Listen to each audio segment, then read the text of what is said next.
বৃহস্পতিবার ১ জুন জাতীয় সংসদে উত্থাপিত হবে ২০২৩-২৪ অর্থবছরের প্রস্তাবিত বাজেট। এই বাজেট প্রভাবিত করে দেশের জনগণকে। কোন পণ্যের দাম বাড়বে, কোন পণ্যের দাম কমবে, তা নিয়ে দেশজুড়ে চলে কথা। শিল্পীরাও যে এই বাজেট নিয়ে ভাবেন না তা নয়।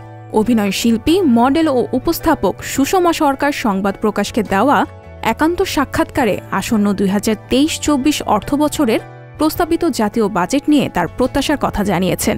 তিনি বলেছেন, আমি চাই নিত্যপণ্যের দাম কমুক।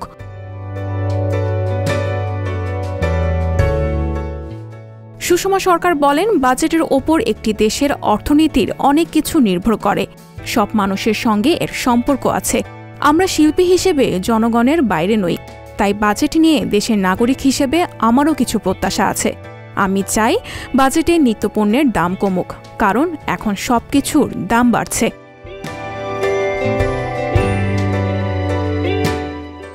এই শিল্পী আরও বলেন, পত্রিকায় দেখছি সরকারি চাকরি যারা করেন শুধু তাদের বেতন বাড়ছে, কিন্তু আমরা যারা সাধারণ জনগণ তাদের তো আয় বাড়ছে না।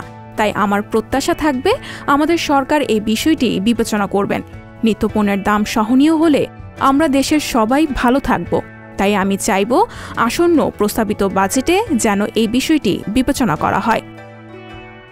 সঞ্জিতা শম্পা, সংবাদ প্রকাশ।